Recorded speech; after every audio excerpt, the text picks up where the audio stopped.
میری والدین نے میری شادی چھوٹی عمر میں ہی کر دی اور کچھ ہی سالوں کے بعد میرا شوہر وفات پا گیا۔ میری 5 اولادیں ہیں۔ میرے لیے تو دنیا اندھیر ہو گئی، رو رو کر نظر بھی کمزور ہو گئی اور مجھے پریشانیوں نے گھیر لیا۔ میرے بیٹے چھوٹے تھے، آمدنی کا کوئی مستقل ذریعہ نہیں تھا۔ میں نے سوچا میرا کیا ہوگا۔ عزیز بہن بھائیوں، یہ واقعہ ہے میری ایک عزیزہ کا، جو کہ کافی عرصے کے بعد مجھے ملی، اور میرے حال احوال پوچھنے پر انہوں نے جو مجھے بتایا ان کی زبانی سنتے ہیں۔ شوہر کی وفات کے بعد میری آمدنی کا کوئی مستقل ذریعہ نہیں تھا۔ میں نے سوچا میرا کیا ہوگا۔ تھوڑا سا روپیہ میرے شوہر نے چھوڑا تھا اور زمین کا ایک ٹکڑا جو کہ بالکل ہی ناکارہ تھا، اسے کوئی خریدنے کے لیے تیار نہیں تھا، اور میں نے وہ رقم ایک کاروبار میں ڈال دی۔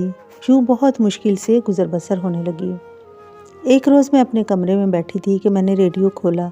قرآن کریم کے چینل پر ایک صاحب استغفار کے فضائل پر بات کر رہے تھے۔ میں نے ان کی تمام باتیں بڑے غور سے سنی۔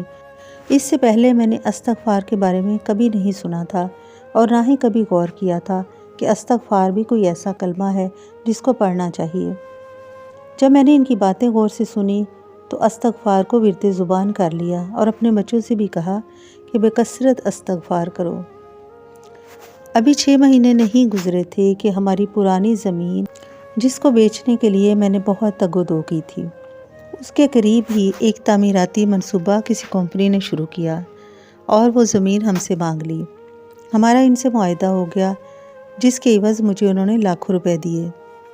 میرے بڑے بیٹے نے قرآن مجید حفظ کر لیا تھا اور اس کے بعد اس علاقے کے تمام دینی مدارس کا نگران مقرر ہوا۔ اس طرح اس کی اچھی تنخواہ لگ گئی۔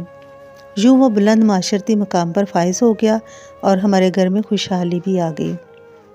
ہم الحمدللہ بے حد آسودہ ہو گئے۔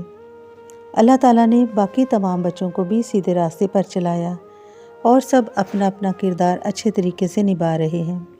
اس طرح اللہ نے اپنے فضل و کرم سے میری تمام پریشانیوں کو دور کیا اور مجھے سچی خوشی میسر آئی، اور الحمدللہ استغفار کی برکت سے میرے حالات بدل گئے۔ عزیز بہن بھائیوں، جو شخص بھی حالات کی تنگی کا شکار ہے، اس کے لیے سنگین حالات کے شکنجے سے نجات پانے کا یہی ایک کارگر نسخہ ہے۔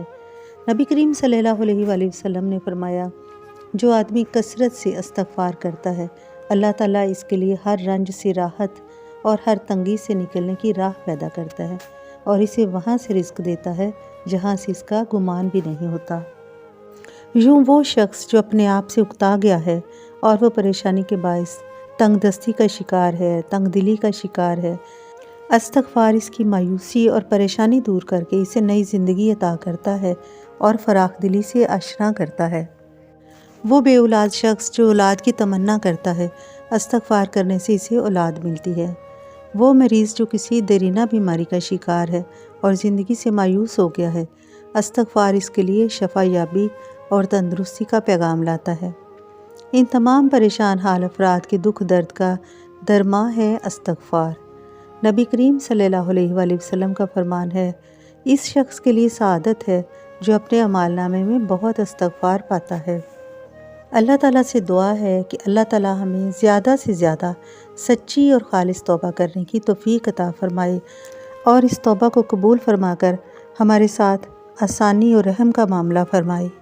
آمین یا رب العالمین۔